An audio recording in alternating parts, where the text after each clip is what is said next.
The old Victorian house had been in the Chambers family for generations, standing as a crooked monument at the edge of Ridgewood Hollow. Its spindly towers and peeling paint gave it a ghostly presence, but to 27-year-old Evelyn Chambers, it was home. Or at least it had been before her father's sudden death a month ago. She stood in the grand foyer now, sunlight streaking through the warped glass windows and pooling on the dust-laden floor. The air was heavy with the scent of decayed wood and mildew. She clutched her late father's leather-bound journal, the last gift he had given her before his heart attack. Its cryptic final words had led her here. Find the truth. It lies above and below. Eve, this place gives me the creeps, said Mark, her older brother, as he entered the room behind her. His voice echoed in the cavernous space, his face shadowed by the dim light. He had always been the skeptic of the two. Why don't we just call a realtor and sell this death trap? Evelyn shook her head. You don't understand. Dad was hiding something here. I feel it. Don't you remember how he used to lock the attic door? Like he didn't want anyone going up there? Mark sighed, his frustration evident. That's just Dad being weird. He loved his secrets, Eve. Let's not make this into some kind of, I don't know, ghost hunt. Ignoring him, Evelyn moved toward the grand staircase, the journal clutched tightly to her chest. She had barely climbed a few creaking steps when her foot hit something loose. Bending down, she pried at the edge of a floorboard, revealing a tiny, rusted key hidden beneath. Mark, she called, her voice trembling. Come look at this. He groaned, but joined her anyway, peering down at the key. It's probably for some old piece of junk in this house. Don't get your hopes up. But Evelyn had already stood up, determination in her eyes. She knew exactly where that key belonged. The attic door loomed at the top of the staircase, its blackened wood splintered around the edges. She hadn't dared open it since she was a child, when the sharp sound of their father's yell had kept her away. Wait, Eve, Mark said, grabbing her arm as she ascended. What if there's a reason Dad kept it locked? Maybe we shouldn't. There's always a reason for secrets, she replied, pulling free. But it's time we found out what it is. The key fit perfectly into the corroded lock. With a soft click, the door swung inward, revealing a staircase spiraling up into darkness. A rancid, earthy smell wafted out, and Evelyn gagged, covering her nose with her sleeve. Jesus, Mark muttered, stepping back. What died in there? Evelyn ignored him again, pulling her flashlight from her pocket and shining it into the void. The beam caught the faint outline of furniture, a rocking chair swaying slightly as if moved by an invisible hand. Hello? Evelyn called, her voice barely a whisper. The silence that followed was deafening. As they climbed the stairs, each step groaned beneath their weight. The attic was vast, its slanted ceiling lined with cobwebs that shimmered in the light. Boxes were stacked haphazardly against the walls, and a mirror hung crookedly near the far corner. Then Evelyn's light caught something strange. In the center of the attic was a small trapdoor, its edges bound by iron. Her heart raced as she moved closer, the journal's cryptic words echoing in her mind. Above and below. Eve, don't, Mark warned, his voice sharp now. This is insane. But Evelyn was already crouching, brushing away years of dust. She found a brass ring embedded in the wood, a handle for the trapdoor. With a grunt, she pulled it open, revealing a gaping black hole beneath. A chill ran through her as a soft, childlike whisper floated up from the darkness. Help me. Evelyn froze, her hand trembling over the open hatch. She looked at Mark, who stared back with wide eyes, his face pale. Did you hear that? She whispered. But before he could answer, the whisper came again, louder this time. Help me, please. Evelyn stared into the black void beneath the trapdoor, her flashlight trembling in her hand. The whispering voice sent chills down her spine, but it also filled her with an unshakable curiosity. She leaned closer, trying to peer into the darkness. Eve, close it, Mark hissed, backing toward the stairs. Whatever's down there, we don't want to know. She ignored him, her focus fixed on the faint outline of what looked like a ladder descending into the abyss. The smell was worse here, damp earth and something metallic like blood.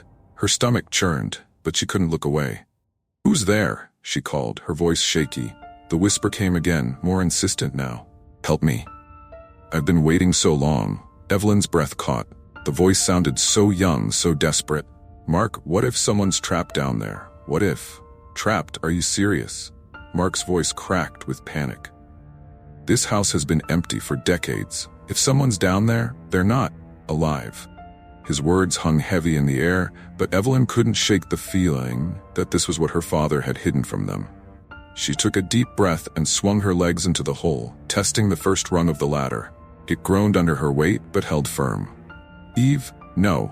Mark lunged forward, grabbing her arm. "This is insane. We should call the cops or..." "Call them for what? To tell them we heard whispers in a locked attic?" She yanked her arm free, her determination overriding her fear. "I'm going down." Mark swore under his breath, but didn't try to stop her again. He stood at the edge, watching as she descended into the dark, his flashlight illuminating her path. The rungs were slick with moisture, and Evelyn's hands shook as she gripped them, inching downward. The ladder ended abruptly, her feet finding solid ground. Evelyn swung her flashlight in a slow arc, revealing a small, dirt-floored chamber. The walls were made of rough stone, and the air was suffocatingly damp. In the corner, something glinted. A small, ornate box, half buried in the dirt. "Eve, do you see anything?" Mark's voice echoed faintly from above. "There's a box," she called back, her voice shaky. As she stepped closer, the whispers grew louder, overlapping into an eerie chorus. "Help us, set us free, please." Evelyn's fingers trembled as she reached for the box. The moment she touched it, the voices stopped. The silence was deafening, pressing down on her like a physical weight. She lifted the box, it was surprisingly light, and examined it in the flashlight's beam. Intricate carvings covered its surface, depicting twisted figures and spiraling patterns. There was no visible lock, just a seam running down the middle. "Open it," Mark called, his voice tinged with both fear and curiosity. Evelyn hesitated. The air felt charged, like the moments before a thunderstorm. Every instinct screamed at her to leave it alone, to climb back up and never look back. But the journal's words echoed in her mind. "Find the truth." She pressed her thumbs against the seam, and the box snapped open with a soft click. A rush of cold air exploded outward, extinguishing her flashlight. Evelyn gasped, stumbling back as an inky black mist began to pour from the box, swirling and coalescing into a shape. Eve, what's happening?" Mark's panicked voice called from above. The mist took form, solidifying into the figure of a young girl. She looked no older than 10, her eyes wide and hollow, her dress tattered and stained. She opened her mouth, but no sound came out. Who are you?" Evelyn whispered, her heart hammering in her chest. The girl tilted her head, pointing toward the far wall of the chamber. Evelyn turned her flashlight back on, the beam flickering before settling. There, etched into the stone, were more carvings. This time they depicted a family. A man, a woman, 2 children. But their faces had been scratched out, leaving only empty voids. "What is this?" Evelyn murmured, reaching out to touch the carvings. The girl stepped closer, her cold, translucent fingers brushing against Evelyn's hand. A flood of images filled Evelyn's mind. A family torn apart by betrayal, a child locked away, screams that faded into silence. "Dad knew," Evelyn whispered, the realization crashing over her. He knew about this. The girl nodded, tears streaming down her ghostly face. She opened her mouth again, and this time the whisper came clear. "They're still here, waiting." Evelyn turned to look at the box, now empty on the ground. The carvings seemed to move, twisting and writhing like living things. "Eve, get out of there." Mark's voice was frantic now. "We need to leave, now." But Evelyn couldn't move. The girl's hollow eyes bore into hers, and the whispers began again, louder this time, echoing from the very walls of the chamber. Mark's voice was barely audible over the cacophony of whispers rising from the chamber walls. Evelyn stood frozen, the ghostly girl's hollow eyes locking her in place. The whispers weren't just sounds, they were words, disjointed and frantic, seeping into her mind like icy water. "Help us. They took everything. Trapped. Forever." "Eve," Mark's voice cut through the noise, sharp and desperate. "Get out of there, now." Snapping back to reality, Evelyn grabbed the ornate box and scrambled toward the ladder. But as she took a step forward, the ground beneath her shifted. The dirt seemed to pulse, almost as if it were breathing. A sharp, metallic screech filled the air as something massive began to rise from the shadows. The figure was enormous, its shape indistinct but undeniably human-like. It emerged from the far wall, its limbs dragging, as if gravity itself strained to hold it back. Its face, or what should have been its face, was a swirling void of black mist. "Don't leave us," the voices wailed in unison, their sound emanating from the creature. "Eve, climb. Climb now," Mark shouted, his flashlight beam jittering as he leaned over the trapdoor. Evelyn forced herself to move, stumbling toward the ladder as the creature extended an impossibly long arm in her direction. Her hand gripped the first rung, and she hauled herself up, the box clutched tightly under one arm. The whispers grew louder, angrier. "Don't leave. You must stay. Join us." A force like icy wind whipped through the chamber, nearly knocking her from the ladder. The box slipped from her grasp, clattering to the ground below. For a moment, she considered climbing back down to retrieve it, but then the creature let out a deafening roar, a sound that seemed to shake the very foundation of the house. "Forget it," Mark yelled. "Just go." She climbed faster, her muscles burning with effort, as the creature's massive hand swiped inches below her feet. Mark reached down, grabbing her arm and hauling her up the last few steps. The moment she was clear of the trapdoor, he slammed it shut, and the whispers stopped. For a heartbeat, there was silence. Evelyn collapsed onto the attic floor, gasping for air. "What the hell was that?" Mark demanded, his voice trembling. "What did you do?" "I didn't," Evelyn started, but the words caught in her throat. Her mind was racing, replaying the images the ghostly girl had shown her. A family consumed by darkness, secrets buried beneath the surface, and a father who had known but done nothing. Mark paced the attic, his hands pulling at his hair. "We're leaving. Right now. I don't care about Dad's journal or his stupid secrets. This place isn't safe." Evelyn sat up, her hands trembling. "We can't just leave, don't you see? Whatever's down there, it's connected to us, to our family. Dad knew he tried to hide it, but he couldn't stop it." Mark spun on her, his face pale with anger. "What are you even saying? That we're cursed? Haunted? This isn't some movie, Eve." A loud thud interrupted him. Both of them turned toward the trapdoor, which shuddered violently, as if something was pounding on it from below. "Don't," Mark whispered, his voice barely audible. Evelyn crawled toward the trapdoor despite his protests. She pressed her ear to the cold wood, listening. At first, there was nothing but silence. Then came the voice, soft, pleading, the same childlike whisper. "Please, don't leave me." "It's her," Evelyn said, her voice cracking. "The girl, she's still down there." "No." Mark grabbed her shoulders, pulling her back. "You're not opening that again. Whatever you think you heard, it's not real. It's not." The trapdoor burst open with a deafening crack. The force threw Evelyn and Mark backward, their flashlights scattering across the floor. From the opening, the black mist surged upward, filling the attic with an oppressive cold. In the swirling darkness, the girl's form appeared again, her hollow eyes locked on Evelyn. This time, she wasn't alone.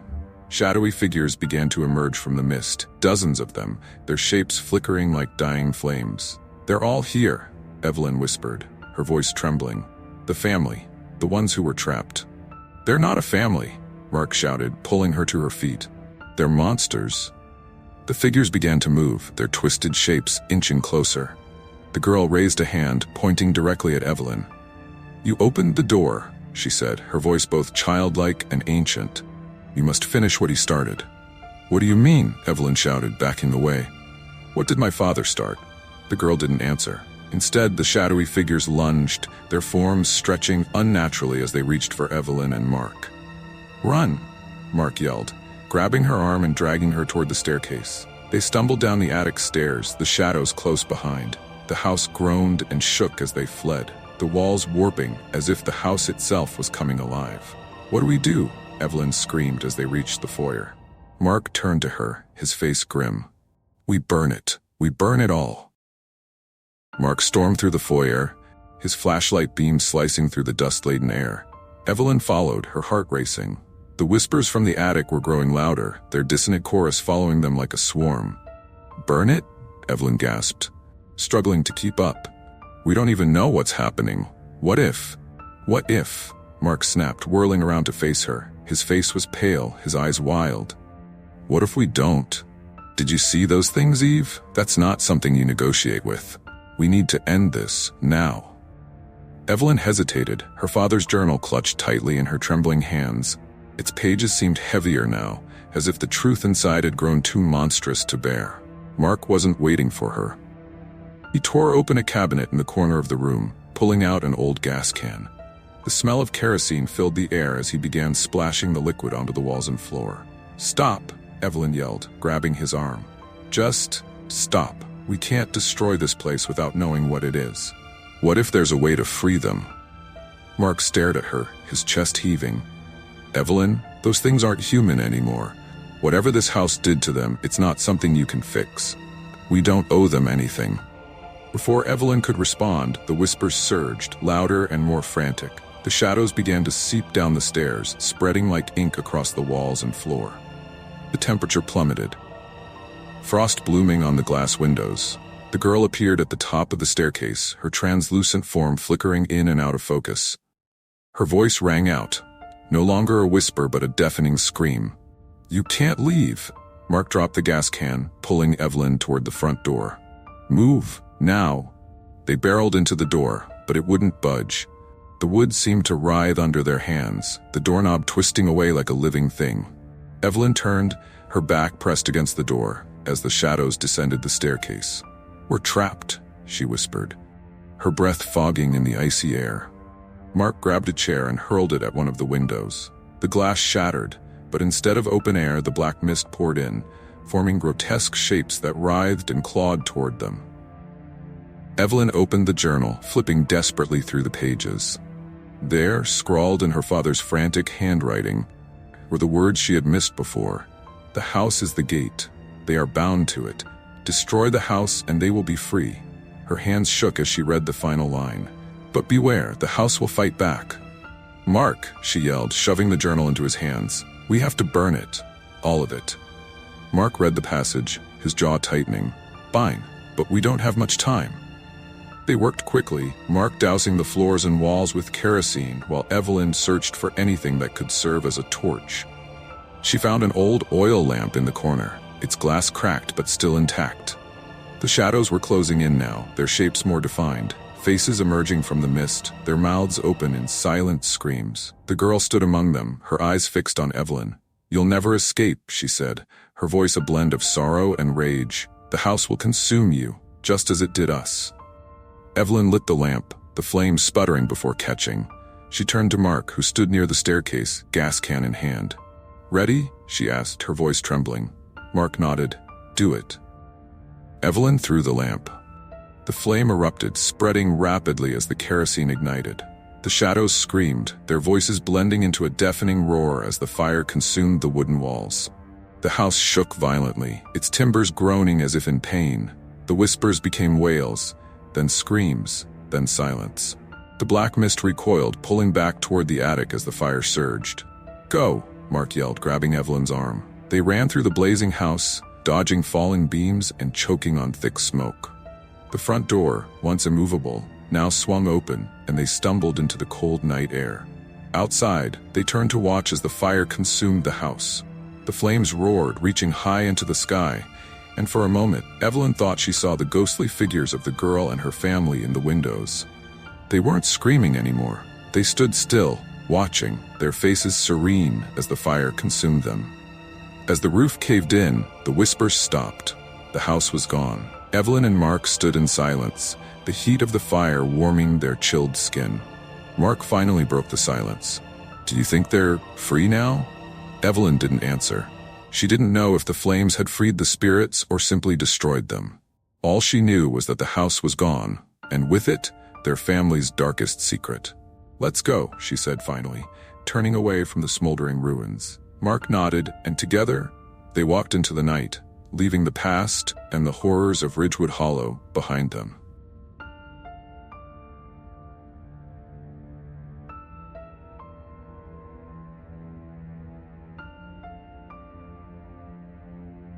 When Erin Whitaker first saw the house, she couldn't explain the pull it had over her. It was old? No, ancient, perched at the edge of Ashburn Woods, its sagging frame wrapped in ivy like a secret too heavy to bear. Her husband Tom called it a money pit as they stood at the overgrown gate, but even he couldn't mask the curiosity flickering in his eyes. The realtor's voice was distant as she rattled off the history of the property, her words swallowed by the oppressive quiet of the surrounding woods. 4 bedrooms, 2 baths, original hardwood floors. Erin barely listened. Her eyes were fixed on the attic window, where the curtain seemed to move ever so slightly, as though something had pulled it aside to watch them. She shook the thought away. They bought the house 2 weeks later. Erin justified it to herself. They needed the space, and the price was unbeatable. But deep down, she knew it was something else. The house had chosen her. She felt it the moment they stepped over the threshold, and the air grew heavier, warmer, like stepping into a hug that lingered too long. The first night passed uneventfully, save for the occasional groan of the house settling. Erin lay awake in bed, staring at the dark beams of the ceiling. Tom was already snoring beside her. From somewhere above, she thought she heard faint footsteps, slow and deliberate, moving across the attic floor. She told herself it was nothing. A raccoon, maybe. But when she climbed the creaking stairs the next morning to investigate, the attic was empty, save for an old rocking chair in the corner. The air smelled of dust and mildew, but beneath it was something sharper, something metallic. Erin wrinkled her nose and backed out, promising herself she wouldn't go up there again. 2 nights later, the whispering began. Erin woke suddenly, her heart hammering. The room was dark, and the clock on her nightstand read 3:13 a.m. She sat up, straining her ears. There it was, soft murmurs, indistinct and urgent, drifting down from the attic. "Tom," she whispered, shaking him awake. "Do you hear that?" Tom groaned and rolled over, burying his face in the pillow. "It's an old house, Erin. Go back to sleep." But she couldn't. She crept out of bed, her feet cold against the wooden floor, and grabbed the flashlight from the closet. The staircase to the attic loomed ahead, its shadows stretching long and jagged in the dim glow of the flashlight. The door resisted at first, its hinges groaning in protest, but Erin pushed harder, and it swung open. The attic was exactly as she'd left it, empty, save for the rocking chair. But now, the chair was moving, creaking back and forth in a slow, rhythmic arc. Erin's breath hitched, and she backed away, slamming the door shut. The next morning, she told Tom everything, but he only laughed it off. "You've been reading too many ghost stories," he said, kissing her forehead. "We'll get an exterminator to check for mice." But Erin knew better. There were no mice. Whatever was in the attic wasn't small, and it wasn't leaving. The exterminator came and went, leaving behind a half-hearted report about old house noises and no signs of infestation. Erin wasn't convinced. The nights were getting worse. The whispers were louder now, less like murmurs and more like a conversation happening just out of earshot. She couldn't make out the words, but the tone was unmistakably urgent, angry even. Tom, ever the skeptic, refused to entertain the idea that something supernatural was happening. "You're stressed, Erin. Moving is hard on everyone. Let's take a day off, go into town, get some fresh air." She nodded, but her mind was elsewhere. That night, Erin lay awake, gripping the covers tightly. Tom had fallen asleep hours ago, but Erin couldn't shake the feeling that she wasn't alone. The whispers started again, but this time they weren't confined to the attic. They seemed to seep through the walls, curling around her ears like smoke. "Stop it," she whispered to herself. "It's in your head." A loud bang shattered the silence. Erin bolted upright, her heart pounding. The noise had come from the attic. She shook Tom awake, but he waved her off groggily. "Go to sleep, Erin. It's just the wind." But Erin couldn't ignore it any longer. She grabbed the flashlight again and made her way to the attic door. Her hand trembled as she reached for the knob. She hesitated, her breath shallow and rapid, before finally pushing it open. The rocking chair was moving again, but this time, it wasn't alone. A small childlike figure sat in it, its back to her. Erin froze, the flashlight slipping from her fingers and clattering to the floor. The figure didn't react, continuing its rhythmic back and forth motion. Who are you?" Erin stammered, her voice barely audible. The figure stopped. Slowly it began to turn its head, revealing a pale, featureless face. No eyes, no mouth, just smooth, blank skin. Erin stumbled backward, her scream caught in her throat. The figure stood, its head tilting slightly as though studying her. Erin's legs finally obeyed her, and she bolted down the stairs, slamming the attic door behind her. She didn't stop until she was in the bedroom, shaking Tom awake with frantic hands. "There's someone in the attic," she cried. Tom sat up, groaning. "Erin, for God's sake. I saw it, Tom. It wasn't human." Her panic finally seemed to register, and Tom got out of bed, grabbing the baseball bat he kept under the dresser. Together, they climbed the stairs, Aaron clutching his arm as though it were the only thing keeping her upright. When they reached the attic, the door was wide open.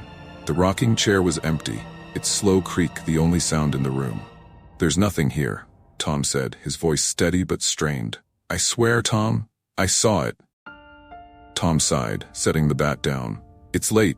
Let's go back to bed. We'll deal with this in the morning." Erin didn't sleep. She lay awake, staring at the ceiling, every creak and groan of the house setting her nerves on edge. When the first rays of sunlight crept through the window, she felt no relief, only a growing sense of dread. She decided to search the house in daylight, hoping to find some logical explanation. She started in the attic, determined to face her fear. The rocking chair sat still in its corner, innocent in the morning light.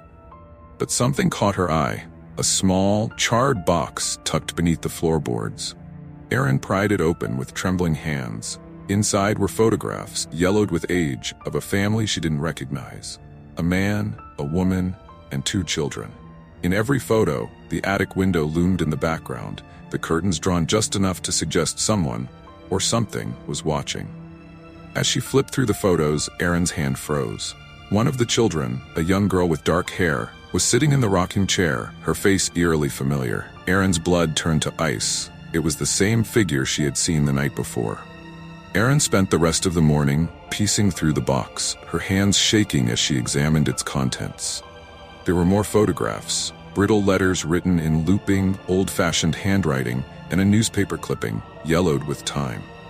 The headline read, "Family Tragedy in Ashburn Woods. Fire Claims 4 Lives." She read the article with a sickening knot in her stomach. It described the very house she now called home. The family in the photos had lived there decades ago. A father, a mother, and 2 children, one of whom was a girl named Evelyn. According to the article, the fire had started in the attic and consumed the house in the middle of the night. Only the father's body was ever recovered. The rest of the family simply disappeared. The whispers made sense now, or at least they had a source. But Erin still didn't understand why the house seemed so focused on her. What did it want? Tom found her sitting on the attic floor, surrounded by the box's grim contents. "You've been up here all morning," he said, concern lining his face. "What's going on?" She handed him the newspaper clipping. "This house, something terrible happened here. The family that lived here before us, they didn't just leave. They died, Tom, in the attic." Tom read the article, his brow furrowing. "Okay, that's creepy, but it was decades ago, Erin. It's just a story. It doesn't mean anything." "It means everything," she snapped, her frustration bubbling over. "I've seen her, Tom. The girl, Evelyn. She's still here. They're all still here." Tom sighed and rubbed his temples. "You need to stop. This isn't healthy." That night, Erin decided she couldn't wait for Tom to believe her. She stayed awake, flashlight in hand, listening for the whispers. When they started, she didn't wake Tom. She followed them, creeping up the stairs to the attic with a mix of fear and determination. The attic door creaked open, and Erin stepped inside, her flashlight sweeping across the room. It landed on the rocking chair, which was moving again, but this time it was empty. The whispers grew louder, more insistent, coming from beneath her feet. She knelt down, running her hands across the floorboards. One of them was loose. With great effort, she pried it up, revealing a hollow space beneath. Her flashlight illuminated the void, and her stomach lurched. Inside was a small skeleton, curled into a fetal position. A child's skeleton. Erin clapped a hand over her mouth, stifling a scream. Suddenly the attic door slammed shut, plunging her into darkness. The whispers erupted into a cacophony, angry and deafening.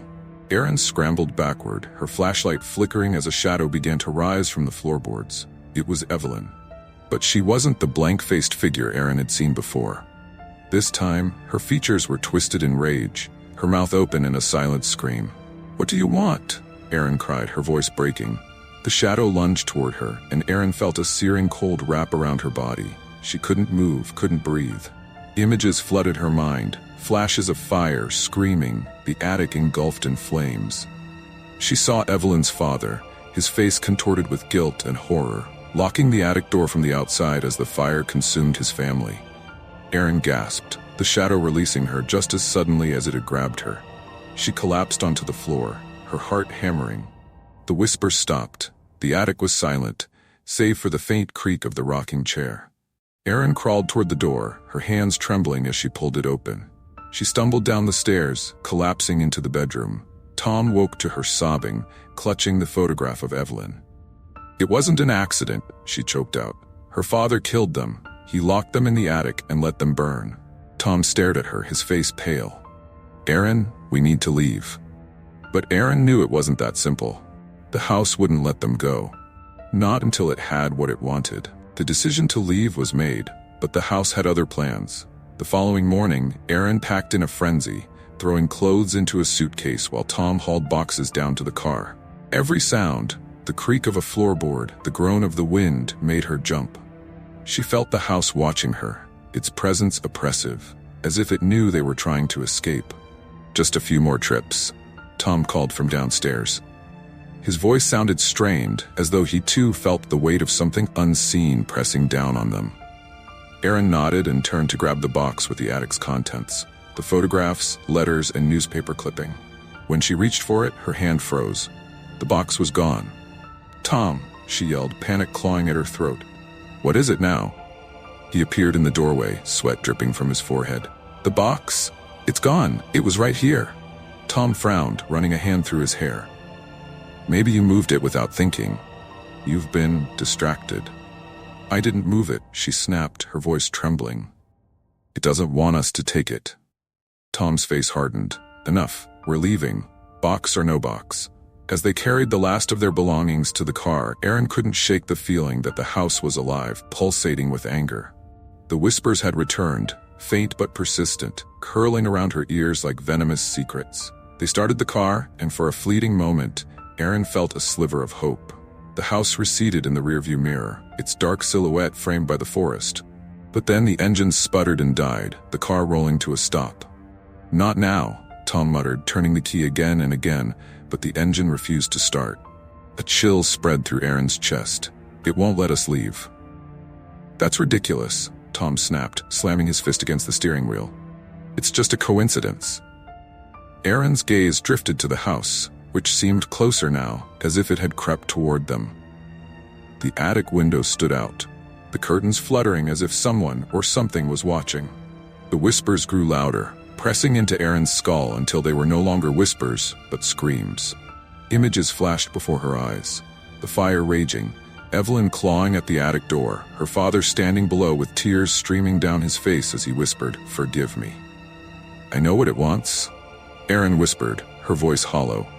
"What?" Tom asked, his eyes darting between her and the house. "It wants justice. For Evelyn, for all of them." Tom stared at her as though she'd lost her mind. "And how exactly are we supposed to do that?" Erin didn't answer. She opened the car door and began walking back toward the house. "Erin!" Tom yelled, scrambling after her. "This is insane. You don't owe it anything."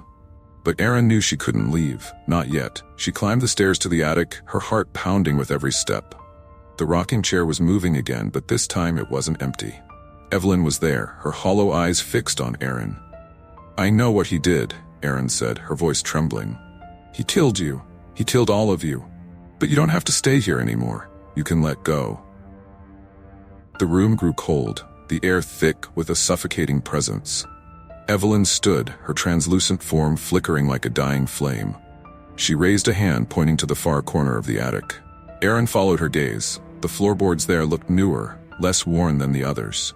She grabbed a crowbar from a nearby shelf and pried them up, revealing a hidden compartment. Inside was a journal, its leather cover scorched and brittle. The pages were filled with the father's scrawled confessions. He had locked his family in the attic, driven by paranoia and the belief that they were unclean. He'd set the fire, intending to cleanse them all. Tears streamed down Erin's face as she read. "You didn't deserve this," she whispered to Evelyn. The attic filled with light, a warm, golden glow that seemed to come from everywhere and nowhere at once. Evelyn stepped forward, her form softening, her expression no longer twisted with rage but serene. She nodded once before fading into the light. The whispers stopped. The house fell silent. Erin descended the stairs, the journal clutched tightly in her hands. Tom stood at the bottom, his face pale. "What happened?" "It's over," she said simply. The car started without issue this time, and as they drove away, Aaron glanced back one last time. The house stood still and quiet, its dark windows no longer watching. The attic curtain was drawn, as though the house had finally gone to sleep.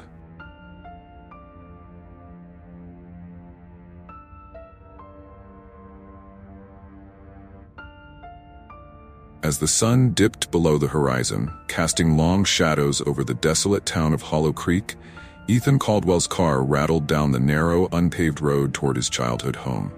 He hadn't been back here in years, 6 to be exact. Not since the day he left, determined to escape the suffocating memories that clung to this place like a dark mist. But now, he had no choice. The call from his mother's lawyer had been a simple one. "Your mother left you the house. You need to come and deal with it." It had been an odd feeling, returning to Hollow Creek. The small town, tucked away in the remote corners of Maine, had always been a place of quiet unease. The air here felt heavier than anywhere else. It wasn't the kind of heaviness that could be explained by humidity or rain, but something deeper. Something in the soil. Ethan had always known that Hollow Creek wasn't just a town. It was a living, breathing thing, ancient and haunted. Its secrets, buried beneath layers of history. The house, his family's house, stood at the end of the dirt road, dark and imposing against the night sky. Its silhouette loomed over him as he stepped out of the car, the familiar creak of the rusted hinges on the old wrought iron gate sending a shiver down his spine. He hadn't been inside since that night, the night when his father's disappearance had shattered their lives forever. "You're back," a voice called out from the shadows. Ethan froze, heart skipping a beat. It was a woman's voice, familiar yet distorted by time. Turning quickly, he saw a figure emerging from the trees, her form barely visible in the dim light. It was Claire, his sister. She had been living in Hollow Creek ever since their parents had died, though they hadn't spoken much in the years that followed. Their relationship had deteriorated after their father's disappearance. Claire, always the more stoic of the two, had tried to keep the house together, but even she couldn't deny the strangeness of their childhood home, the strange noises, the inexplicable occurrences. "Are you okay?" Ethan asked, though the words felt hollow as they left his mouth. He hadn't been prepared for this. The silence between them had always been thick, and now it felt unbearable. Claire's eyes locked onto his. "I should be asking you that," she said, her tone colder than the autumn wind that whipped around them. "You're the one who left." Ethan winced, guilt gnawing at him. "I had to go, Claire. You know that." He paused. "I couldn't stay here, not after everything." She didn't respond, instead walking toward the house, her movements stiff as if she were carrying some invisible weight. Ethan hesitated for a moment before following her. The house seemed to breathe around them as they entered. The air inside was stale, heavy with dust and the faint scent of something forgotten. The once grand chandelier that had hung in the foyer now swayed gently, as though disturbed by a passing breeze. The walls, once adorned with family portraits, now bore only the marks of time. Cracked plaster, peeling paint, and dark stains that could never be scrubbed away. "Why didn't you sell it?" Ethan asked, though he already knew the answer. No one in their family could ever part with the house, no matter how much it had taken from them. Claire paused before responding. "I thought, maybe there was something here we needed to understand. Some piece of the puzzle we missed. After all these years, it's still here, watching us." Her words sent a chill down Ethan's spine. He remembered the stories, the ones their parents had told them about the house being cursed, about the things that lurked in the attic. He had never fully believed them, not when he was younger. But now, with his mind clouded by years of absence and his own tangled thoughts, he wasn't so sure. The attic. Ethan had always avoided it. As a child, it had been a place of mystery and fear. The stairs leading up to it creaked with every step, and the faint, almost imperceptible whispers that seemed to come from above had always made him uneasy. But now, after all this time, he couldn't help but wonder if the attic was where it had all begun. The strange occurrences, the things that had torn his family apart. Claire's voice broke through his thoughts. "You should go up there, Ethan. If you want to understand anything, that's where you need to start." Ethan's feet felt heavy as he ascended the narrow staircase to the attic, the old wood creaking under his weight. Every step seemed to echo louder than the last, reverberating through the stillness of the house.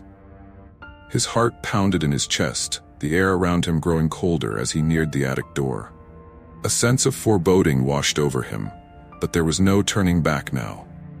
Claire's words had been clear, and something inside him told him this was the only way to understand the house, the mystery of his family, and his father's disappearance. He reached for the rusted handle of the attic door, the metal cold against his fingers.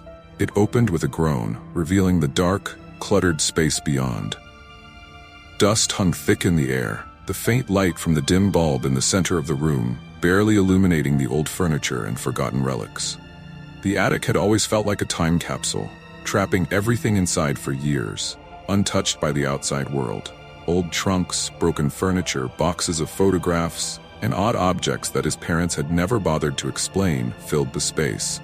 But it wasn't the clutter that made Ethan uneasy. It was the smell, the faint, pungent odor that lingered in the air, something earthy and decayed. It reminded him of something he couldn't quite place, a memory half forgotten but never fully gone. The hairs on the back of his neck stood on end as he stepped further into the room. A sudden chill swept through the attic, making him shiver. He paused, his breath coming out in visible puffs. The temperature here felt different, unnatural, as though the room itself was alive, breathing, waiting. And then he heard it. A soft whisper, barely audible, like the wind rustling through dry leaves. But it wasn't the wind.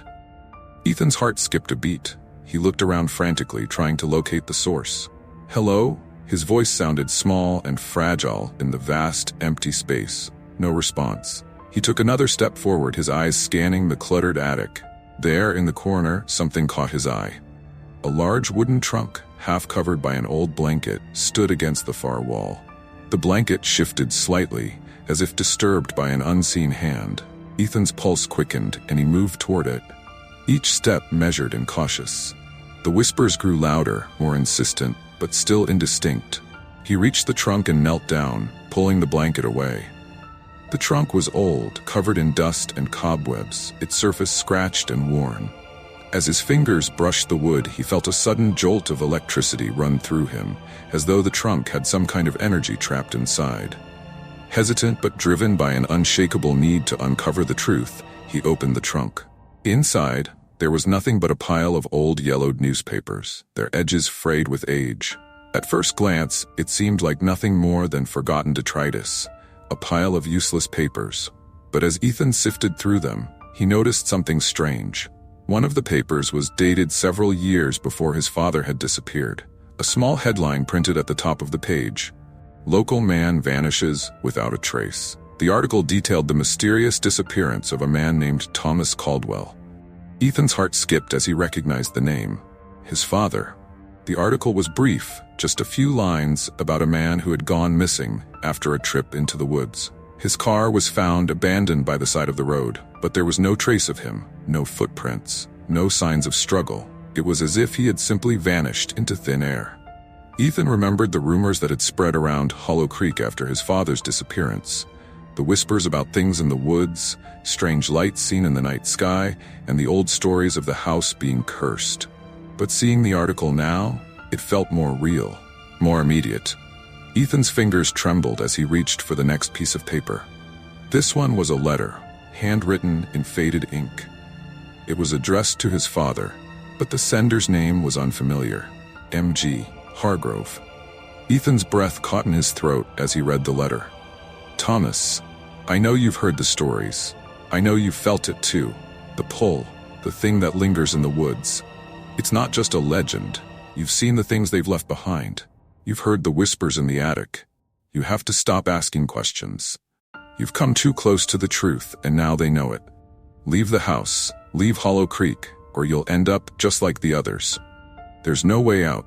MGH. The words burned into Ethan's mind. His father had been trying to uncover something dangerous. But what had he found? And why had it led to his disappearance? Suddenly, the air in the attic grew colder, and the whispering voices returned, louder this time, as if something was moving just beyond his reach. Ethan turned around sharply, his heart hammering in his chest. The shadows in the corners of the attic seemed to shift, stretching and twisting unnaturally. He wasn't alone anymore. Ethan's breath hitched as he stood frozen in place, the whispers now becoming clearer, more distinct. The sounds swirled around him, as if it were coming from the very walls of the attic, from the corners he couldn't see. It was the unmistakable feeling of something, or someone, lurking just out of sight, watching him, waiting for him to understand. The air felt thick, oppressive, and he felt as though he were being suffocated by the weight of it all. The shadows in the corners of the room writhed as if alive, stretching and contorting like dark fingers reaching toward him. Ethan's pulse quickened and a cold sweat broke out on his brow. He had to leave. He had to get out of here before whatever was in this house consumed him, just as it had consumed his father. But as he turned to leave, something stopped him. A faint sound, barely audible, whispered through the attic. "Ethan, help us." It was his name, clear as day, but the voice wasn't Claire's. It wasn't anyone he recognized. He spun around again, heart hammering in his chest, but the attic was still empty. The whispering faded, replaced by an eerie silence that filled the room. He didn't know why, but his feet moved forward toward the back of the attic, where the shadows seemed darkest. The trunk he had opened earlier remained undisturbed, but something had changed. The once stagnant air now felt charged, as though something was waiting for him to take the next step. His mind screamed at him to leave, but his legs carried him forward against his will. The whispers grew louder as he approached the far corner of the attic. There, half hidden behind a stack of old boxes, was another object. It was an antique mirror, its surface cracked and cloudy, the edges worn and chipped. The mirror was like something out of another time, and as Ethan stared into its darkened glass, he felt a strange pull. His reflection seemed off. It was him, but not quite. The figure in the mirror moved slightly out of sync with his own motions, and for a fleeting moment, it looked as though it was smiling at him. He stepped back, a wave of nausea washing over him. He had seen this mirror before, in his father's study. It had always been an oddity, something his father had kept hidden in a back room, never discussing it, never acknowledging its presence. But now, it seemed to beckon him, urging him to look deeper. He reached out, his fingers brushing the cold glass. The moment he touched it, the air around him seemed to shift, and the whispers returned, louder than ever. "You shouldn't have come back," the voices hissed in unison. "You can't escape. We never leave." Ethan recoiled, but the mirror held him in its grip, his reflection now distorted, the face staring back at him twisted into a grotesque smile. His own mouth opened, but the voice that came out was not his own. "Do you remember?" the reflection whispered, its tone mocking. "You thought you could forget. You thought you could outrun it." Ethan's heart raced as he stumbled backward, shaking his head in disbelief. "No," he muttered. "This isn't real." But the mirror didn't let him go. It pulsed with an unnatural energy, and before he could react, the world around him seemed to blur. The attic vanished, and he was plunged into darkness. He could feel himself falling, or was he being pulled? The sensation was disorienting, like being caught between two worlds, two realities. Then, as quickly as it had begun, the sensation stopped. Ethan found himself standing in a different place, a room that looked exactly like the attic, but it was somehow older. The walls were lined with strange symbols, and the air was thick with the scent of decay, and there in the center of the room was his father. "Ethan?" his father said, his voice hoarse, as if he hadn't spoken in years. "You shouldn't have come. They know you're here." Ethan's throat tightened. "Dad, is that really you?" His father's face was pale, his eyes sunken, as if he had been trapped in this place for an eternity. He reached out a trembling hand. "They've been waiting for you. All these years, they want you to understand, to become one of them." Ethan took a step back, horrified. "No, what are you talking about? What happened to you? What happened to us?" His father's eyes filled with tears. "It's the house, Ethan. The house has always been a gateway. It feeds on fear, on pain, on the things we can't understand. Your mother knew it too, but she didn't know how to stop it. No one can stop it." Suddenly, the shadows in the room seemed to come alive, swirling around them, dark figures emerging from the corners, their forms indistinct but menacing. Ethan could hear their whispers. their voices melding into one, repeating the same words over and over. "You are ours." Ethan stumbled back, his mind racing. He had to get out.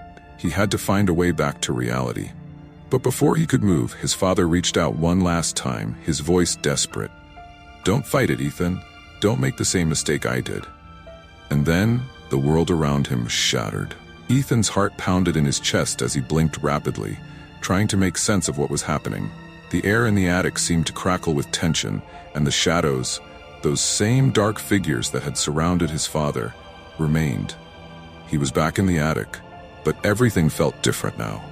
The walls seemed closer, the room smaller, as if the space itself was collapsing around him. His breath came in ragged gasps as he took a step back. "No," he whispered, shaking his head. "This isn't real. This can't be real." But the mirror in front of him, the same one he had touched moments ago, was still there. Its surface no longer reflected his face, but that of the twisted version of his father, whose hollow eyes stared back at him with a mix of sorrow and warning. "You've awakened them," his father's reflection said, its voice strained and hollow. "They were waiting for you, waiting for the bloodline to return. Now it's too late." The temperature in the room dropped, and Ethan felt the familiar pressure of fear grip his chest. He could feel them, the things in the shadows getting closer. Their whispers grew louder, pressing into his mind, seeping into his thoughts. "You're one of us now," they chanted. "You belong here, Ethan." With every word, the shadows seemed to grow more solid, more real. Ethan could feel their cold presence at his back, but when he turned around, there was nothing but darkness. His pulse quickened and his feet moved without thinking, backing away from the mirror, from the shadows, from the suffocating fear that was closing in on him. In that moment, something deep within him snapped. The realization hit him like a wave. He couldn't escape. There was no running from this. Hollow Creek, the house, the attic, it had all been part of the plan. It had always been drawing him back, pulling him into its web. His father's disappearance, the strange occurrences, the dark whispers, it was all connected. The house was not just haunted by ghosts, but by something older, something more insidious. And now, it was his turn to join it. But then, amidst the chaos of thoughts, a single, clearer thought emerged. This isn't me. This isn't who I am. He wasn't his father, and he wasn't going to make the same mistake. He wouldn't give in to the darkness. He had to fight back. Ethan's hand shot out, and he grabbed the nearest object he could find, a rusted wrench from the workbench in the corner of the attic. With a strength he didn't know he had, he swung it at the mirror. The glass shattered with a deafening crack, and for a brief moment, everything went silent. The darkness in the attic seemed to recoil, as if the broken mirror had disturbed it. Ethan's chest heaved as he tried to make sense of what had just happened. The whispers stopped. The shadows paused, but they were still there circling him. And then something unexpected happened. The attic began to shift. The walls around him seemed to melt away, replaced by a vast open space. The floor beneath him was no longer solid. It felt soft, like moss or wet earth. He was no longer in the house. He was standing in the woods. The dense trees of Hollow Creek surrounded him, their branches twisting and clawing at the sky. The moon was full, casting a pale light across the clearing where Ethan now stood. But this was no ordinary woods. The air was thick with a strange energy, something ancient and malevolent. It felt as though the very ground beneath him had been waiting for him to return. "You've broken the cycle," a voice echoed from all directions. It was deep, resonating within his bones, and it seemed to come from the trees themselves. "But it's not over. You can't undo what's been done." Ethan looked around, his heart racing. The familiar woods were now a twisted version of what they once were. The trees seemed to bend and twist unnaturally, their gnarled branches reaching toward him like hands. The air was thick with an otherworldly presence, a force that was both familiar and alien. "They will always come for you," the voice continued, its tone full of sorrow and menace. "The house, the woods, it's all part of the same curse. And you're part of it now." A figure emerged from the shadows, and Ethan's blood ran cold. It was his father, but not the man he had known. His father's face was gaunt, his skin pale and stretched tight over bone. His eyes were hollow, black as coal, and his mouth twisted into a grotesque grin. "You can't escape," his father rasped, his voice distant, as though speaking from the depths of a nightmare. "It has already begun. The house is alive, and it needs you. It needs your soul." Ethan staggered backward, his mind reeling. The figure of his father stretched out a bony hand, and in that moment, Ethan knew what he had to do. This was the source. The house. The curse. It all started here, in the woods, with whatever entity had lived in these trees long before the house was built. With everything in him, Ethan ran. He pushed through the twisted branches, his breath ragged, his body screaming in pain. But the woods seemed endless, the path always shifting, the shadows always just out of reach. He wasn't just running from the physical house anymore. He was running from his own fate. And then, as he reached a clearing, he saw it. The house. It was there, standing tall, its silhouette outlined against the night sky. But it wasn't the house he had left behind. It was a darker version, its windows glowing with an eerie, unnatural light. The door stood open, beckoning him in. Ethan didn't hesitate. He ran toward the house, the voices of the shadows and the figure of his father following him, whispering in his ears. The house was calling him, and this time he wasn't going to fight it. He was going to face whatever darkness lay inside, once and for all.